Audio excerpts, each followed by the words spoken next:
जहाँ हमें श्रद्धा रखनी चाहिए वहाँ हम संशय निर्माण करते हैं, और जहाँ हमें संशय आना चाहिए वहाँ हम श्रद्धा से लेने का प्रयत्न करते हैं। और श्रद्धा और संशय का हमारे सनातन में, हमारे हिंदू धर्म में बहुत महत्व है। सनातन ऐसी बात है कि वो एक जगह फिक्स होके, इतर जैसे रिलीजन है, एब्राहमिक रिलीजन ऐसी नहीं है, उसमें तो विकास होते रहता है। मुझे ध्यान में आ गया है कि श्रद्धा और संशय में कन्फ्यूजन लोगों में दिखता है। हमारा शब्द प्रामाण्य वो हमारे जो बड़े ऋषि हजारों सहस्र साल पहले होके गए उनका प्रत्यक्ष प्रामाण्य है। एक परिवर्तन हुआ पश्चिमात्य देशों में, वो जो दिखता है वो हमारी देन है।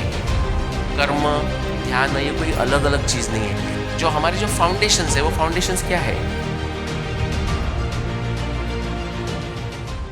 विश्वगुरु भारत का बलस्थान सनातन हिंदू धर्म, यह विषय डॉक्टर नीलेश ओक जी हमें बताएंगे। उनका हम परिचय देख लेते हैं।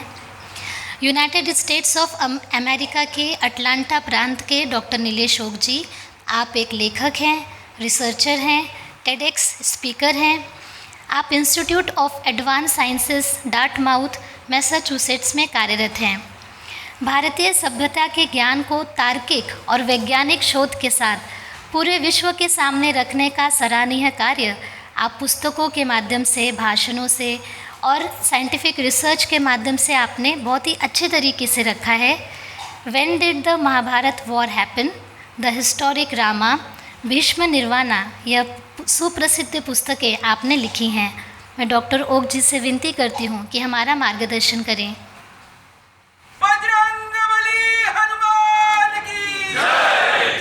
नमस्कार सभी को। मेरा थोड़ा सा परिचय जो माता जी ने दिया उसमें मैं थोड़ा सा एडिशन कर देता हूँ। आपको ये समझ में आ गया कि मैं हिंदी में बोलने का प्रयत्न कर रहा हूँ, इसलिए कि मुझे कहा गया कि आप हिंदी में बात कीजिए। मेरी मातृभाषा मराठी है और सब प्रैक्टिकल रीजंस के लिए मेरी क्या कहे, मातृभाषा कहे या प्रैक्टिकल भाषा कहे, अंग्रेजी बन गई है।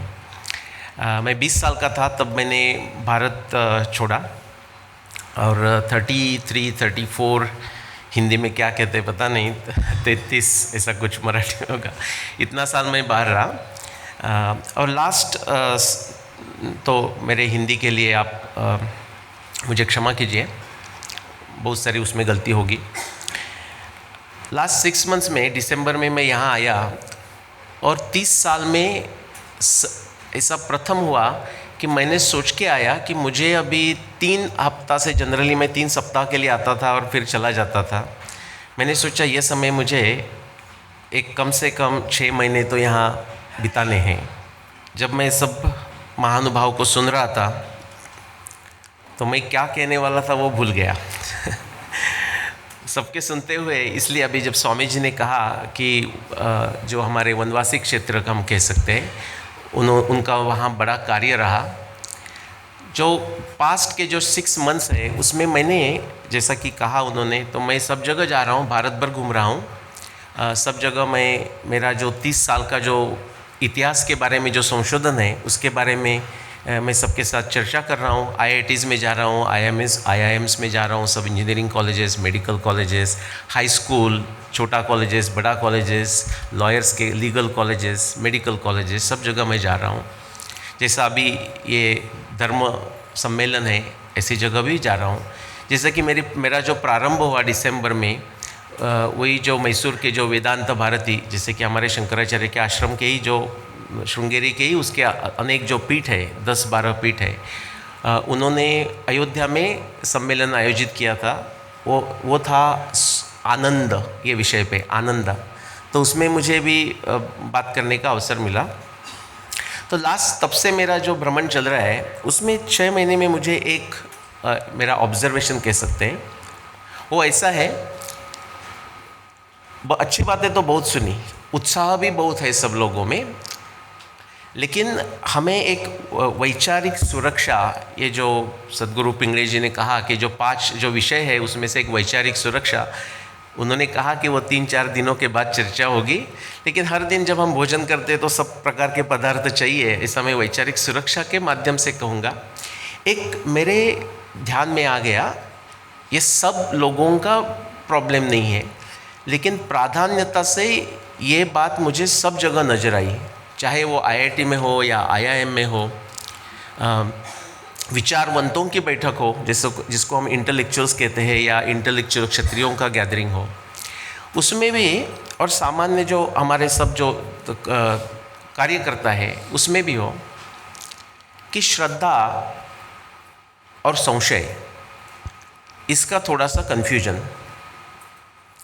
बहुत बार मैं जब इतिहास के बारे में मेरा जो संशोधन है, इतिहास यानी कि हमें सबको पता है महाभारत और रामायण, उसके बारे में जब मैं चर्चा करता हूँ तो मुझे ये ध्यान में आ गया कि बहुत बार ये हमारा भ्रम ये हो जाता है कि जहाँ हमें श्रद्धा रखनी चाहिए वहाँ हम संशय निर्माण करते हैं, और जहाँ हमें संशय आना चाहिए वहाँ हम श्रद्धा से लेने का प्रयत्न करते हैं। और श्रद्धा और संशय का हमारे सनातन में, हमारे हिंदू धर्म में बहुत महत्व है। उदाहरणार्थ भगवान कृष्ण कहते हैं कि अज्ञश्च अश्रद्धानश्च संशयात्मा विनश्यति। जिनको मराठी आती होगी उनके लिए न से ज्ञान न से श्रद्धा संशयी नासला पुरा, ये विनोबा जी का भाषांतर है उसमें। तो वो जो संशय है ना, तो हमें लगता है कि संशय होना नहीं चाहिए, ये सही नहीं है।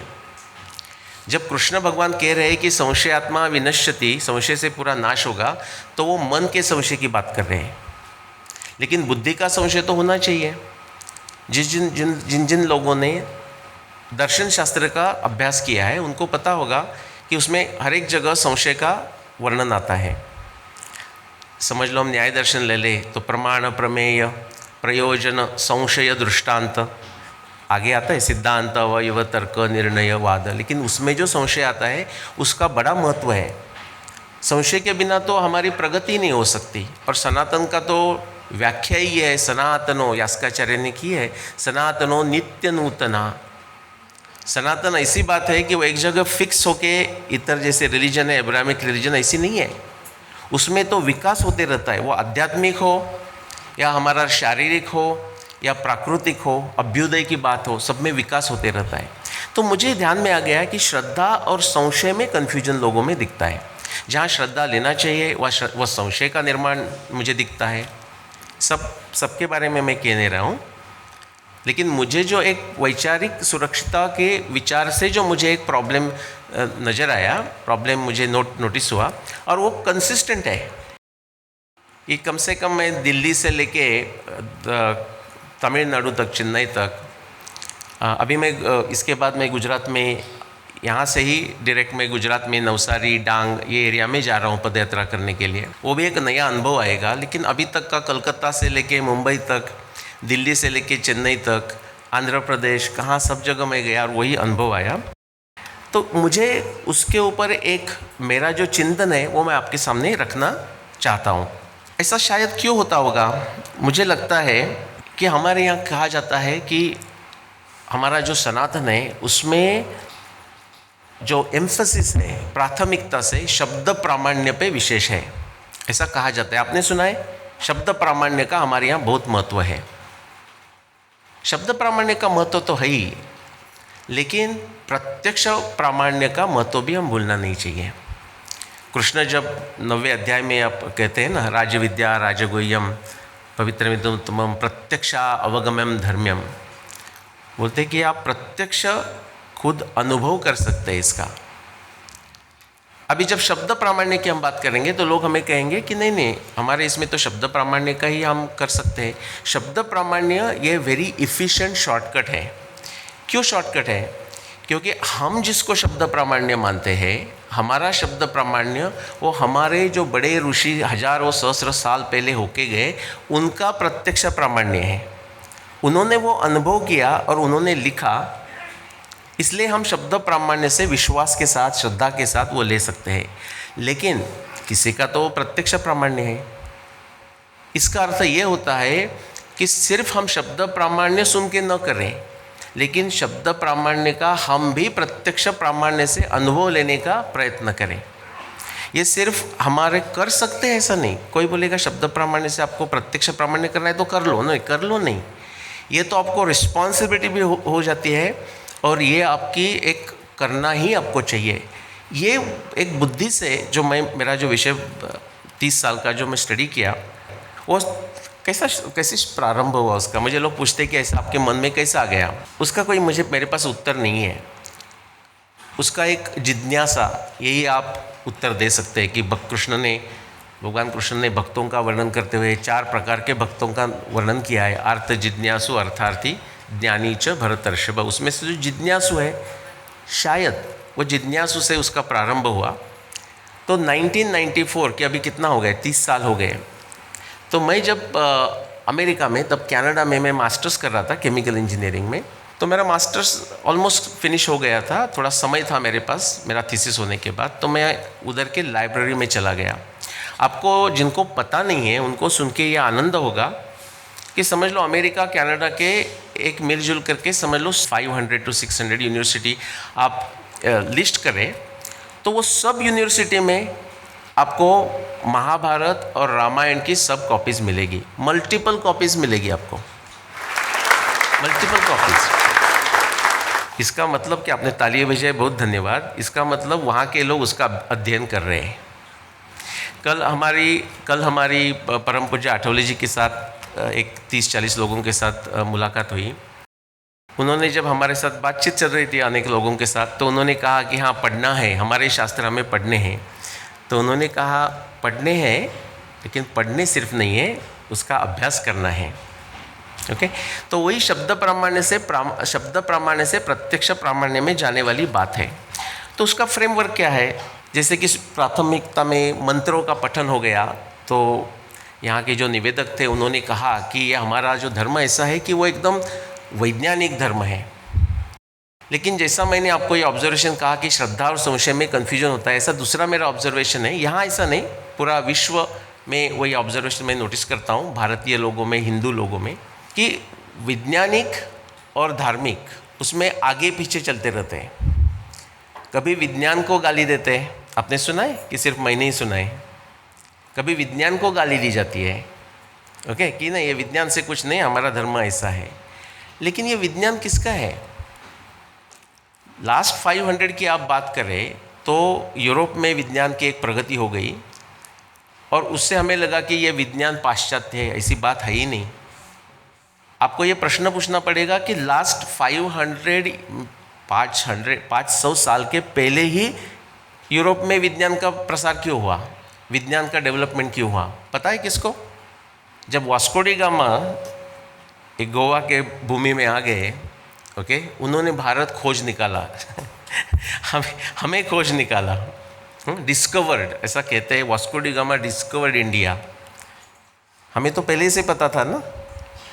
तब वास्को डी गामा के बाद बहुत सारे यूरोप के लोग यहाँ गए और यहाँ का सब ज्ञान उन्होंने लेने लगा, सब लेके गए।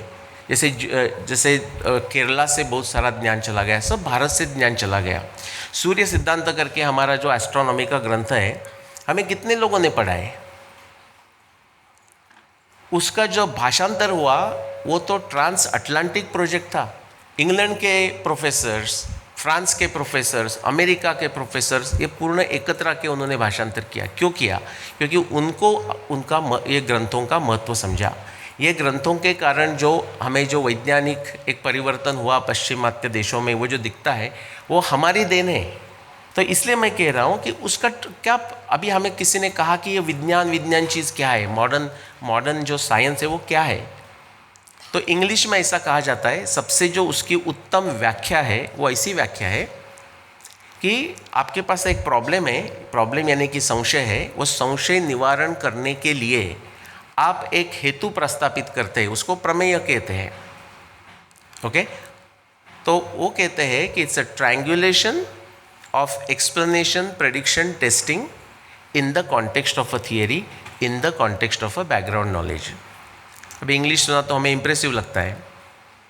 भगवान पातंजलि ये एक सूत्र में कहते हैं या 3 सूत्र में कहते हैं। वो कहते हैं प्रत्यक्षा, अनुमाना, आगम, प्रमाणानि।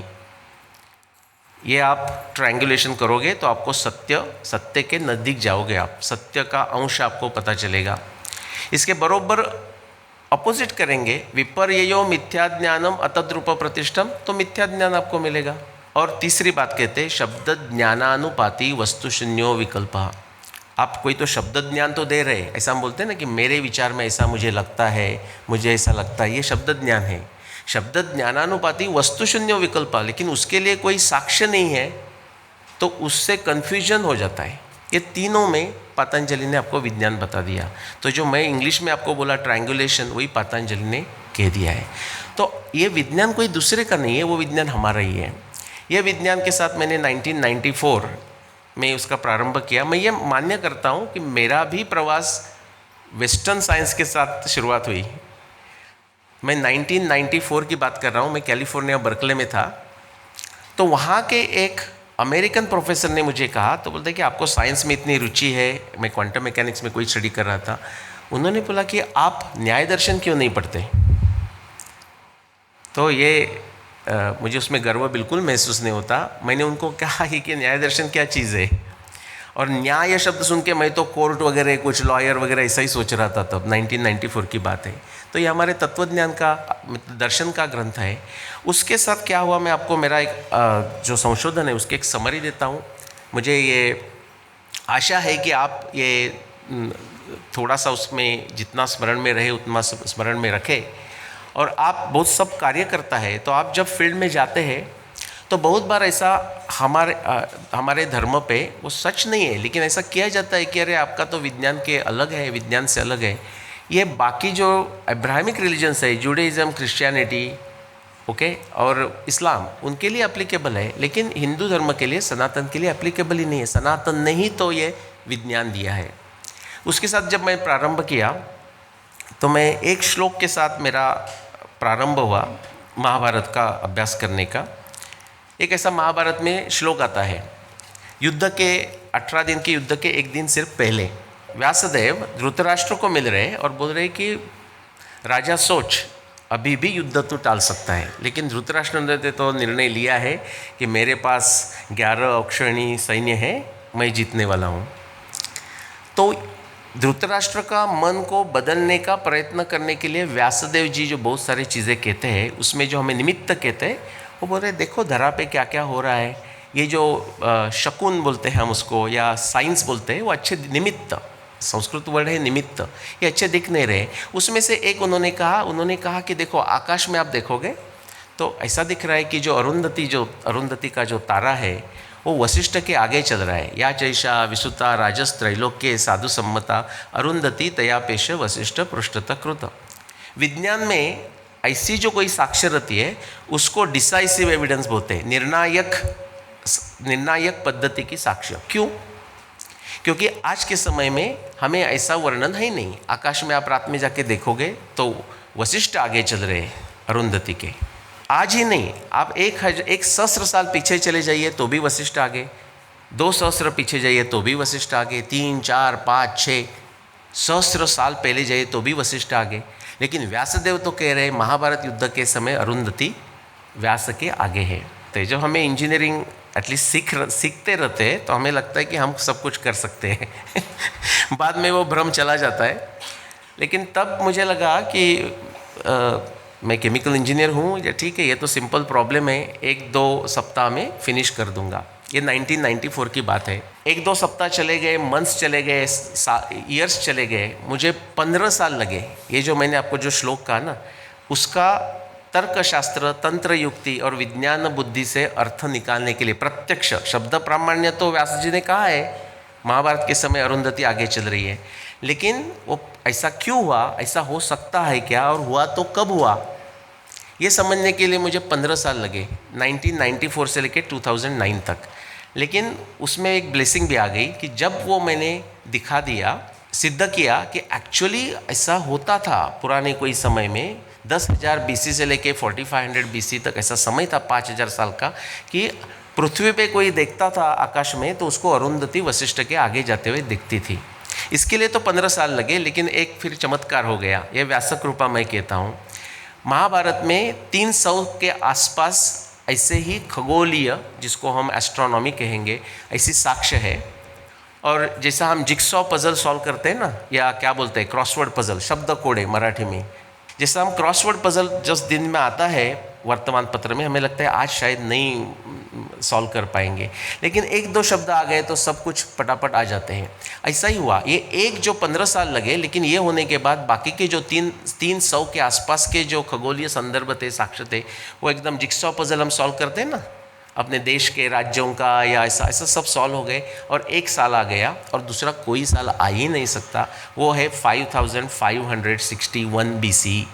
उसमें से 2024 ऐड करेंगे आप तो 7585 ऐसा नंबर आएगा। महाभारत युद्ध 7585 ईयर्स पहले हो गया। ऐसा ही जब मैं, ऐसा होता है ना इंग्लिश में ऐसा कहते हैं, नो गुड वर्क गोज अनपनिश्ड। तो लोग बोलते हैं अच्छा आपने रामायण महाभारत अच्छा कर दिया, अभी रामायण का भी कर दीजिए। ये हमारा चैलेंज भी है, ये अच्छा कहा उन्होंने, लेकिन हम दूसरे को कहते हैं कि आप और कर दीजिए। तो मैं तभी पैरेलल में महाभारत रामायण का भी कर रहा था। तो रामायण की ऐसी कथा है, उसमें मैं डिटेल में जाता नहीं समय के कारण, लेकिन रामायण में तो 600 के आसपास के खगोलीय संदर्भ मिलते हैं। और ये सिर्फ खगोलीय संदर्भ की बात नहीं है, समय की मर्यादा रखते हुए मैं आप सिर्फ खगोलीय बात कर रहा हूँ। तो ये 600 खगोलीय संदर्भ भी जिक्सॉ पजल, क्रॉसवर्ड पजल जैसे एकत्र आ जाते हैं, और उससे एक ही वर्ष आ जाता है, राम रावण युद्ध का वर्ष आता है, वो है 12209 BC। फिर प्रोफेसर बलराम सिंह, जहाँ मैं अभी काम करता हूँ, institute of advance sciences Massachusetts में, उनका मुझे एक बार फ़ोन आया, बोला आपने रामायण महाभारत पे किया है, वो अयोध्या के हैं। उन्होंने बोला ये आप किया, आपने कुछ ऋग्वेद पे काम किया है, सरस्वती पे काम किया है। मैं लंबा स्टोरी नहीं करता। तो सरस्वती के जो वर्णन है ऋग्वेद के, उससे हम ये कह सकते हैं ऋग्वेद का कोई एक समय नहीं है।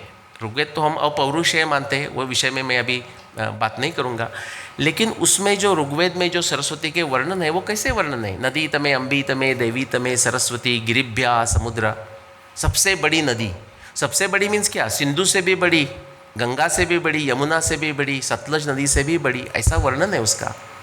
ये वर्णन लेके हम फिर जियोलॉजी, जियोफिजिक्स, जियो केमिस्ट्री, हाइड्रोलॉजी, मॉर्फोडायनामिक्स, ये जो विविध आजकल के जो विज्ञान के जो अंग है उसकी साक्ष्य हम ले, तो हम एक कह सकते हैं कि जो ऋग्वेद है वो 25,000 साल 50,000 साल से पुराना जरूरी है।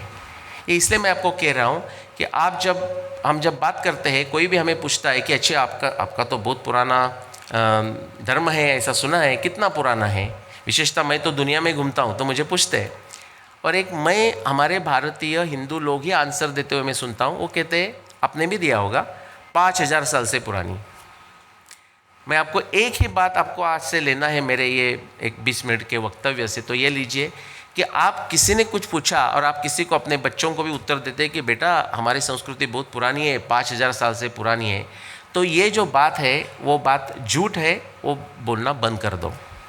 आप ये विश्वास के साथ, अभी तो सिर्फ श्रद्धा के साथ, लेकिन रिमेंबर श्रद्धा का प्रामाण्य का प्रत्यक्ष प्रामाण्य होना भी जरूरी है। तो इसके लिए मेरे आपको टॉक सुनने पड़ेंगे। आप बहुत सब कार्य करता है, आपके पास समय तो नहीं रहता मुझे पता है, लेकिन जब रात का विश्रांति का समय आ जाए, तो किसी को नींद का भी प्रॉब्लम हो तो स्मार्टफोन निकालिए, यूट्यूब पे जाइए, मेरा नाम टाइप कीजिए नीलेश ओक, आपको 1000 से ज़्यादा वीडियोस मिल जाएंगे। आप ज़रूर सुनना उसको। एक तो एक नया ज्ञान वर्धन हो जाएगा, नहीं तो अच्छी नींद आएगी। दोनों में से तो एक कोई तो बात होगा। लास्ट मिनट में मुझे ये कहना है कि जो मन और बुद्धि का जो संशय है ना, उसको हमें निकालना है, तो हमें 3 बातों में हमें अब खुद को एंगेज करना है। जैसे कि अभी उन्होंने बात की कि हमारा विस्तार की हमारी भूमिका है। जब हम एंड्योरेंस इन कंडक्ट, ओके, आचार सहिष्णुता जिसको कहते हैं, तो जो कर्म योग का जो भावना है ना, वो विस्तार की ही प्रक्रिया है। आप एक जो जिस चीज़ में करते हो उसमें विस्तार करते जाइए। जैसे कि मैंने महाभारत का काल निर्णय किया, उसके बाद रामायण का काल निर्णय किया, उसके बाद ऋग्वेद का काल निर्णय किया, ये एक विस्तार प्रक्रिया हो गई। ध्यान की जो प्रक्रिया है वो एकाग्रता की प्रक्रिया है। अभी कभी कभी मुझे लोग ये भी कहते हैं कि अभी आप आयुर्वेदा में भी संशोधन कीजिए, और प्राय मैं थोड़ा कर भी रहा हूँ, लेकिन मैं खुद को समझाता हूँ कि नहीं, मेरी शायद वो क्षमता नहीं है, शायद वो मेरा एक्सपर्टीज़ नहीं है। जिसमें मुझे अभी एक्सपर्टीज़ है उसमें ही मैं फोकस्ड रहूँ। ये ध्यान की एकाग्रता की एक परंपरा है हमारी। और जब ज्ञान की हम बात करते हैं तो स्थूल से सूक्ष्म जाने वाली बात है, और जब भक्ति की हम बात करते हैं तो सबका समन्वय नहीं, समवाय। एक्चुअली ये कोई अलग अलग चीज़ नहीं है। जैसा हम एक मिठाई की एक पेड़ा या ऐसा कुछ लेते हैं हाथ में, तो उसका वॉल्यूम, उसका वेट, उसकी टेस्ट ऐसे सेपरेट नहीं कर सकते। मुंह में पूरा डालना ही पड़ता है तो उसकी टेस्ट मिलती है। वैसे कर्म, ध्यान ये कोई अलग अलग चीज़ नहीं है, लेकिन उसका हमें उपयोग करना है। उसमें हमें थोड़ा कभी डर लगता है, ये हिंदू धर्म को क्या हो रहा है, ये सब हमें जो नेगेटिविटी हमारे खुद में इंडिविजुअल में जो आती है वो निकालनी है। तो हमें जो हमारे जो फाउंडेशंस है, वो फाउंडेशंस क्या है? विचार स्वातंत्र्य, ये कोई और रिलीजन में आपको नहीं मिलेगा। ओके, नीति धर्म में दृढ़ श्रद्धा और आचार सहिष्णुता, कर्म करते रहना है। इसका संबंध किसके साथ है? इसका संबंध है मन, बुद्धि और शरीर के साथ है। और इसका ही संबंध है सत्य, सेवा और संयम। सत्य है बुद्धि के लिए, संयम है मन के लिए और सेवा है शरीर के लिए। हम सब करते रहना चाहिए। सबको धन्यवाद, नमस्कार।